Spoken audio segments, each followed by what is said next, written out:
રોહિત શર્માએ દિનેશ કાર્તિકને ભયંકર ટ્રોલ કર્યો।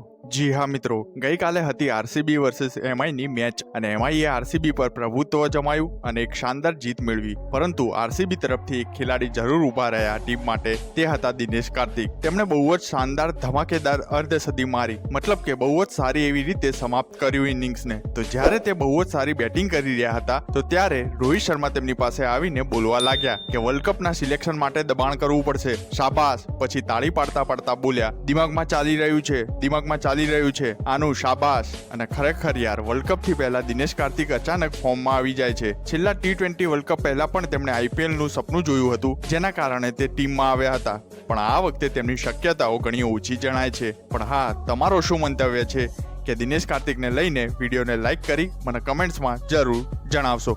સાથે અમારી ચેનલને સબસ્ક્રાઇબ કરી લેજો, જેથી કરીને તમને ક્રિકેટના લગતા આવા સમાચાર મળતા રહે।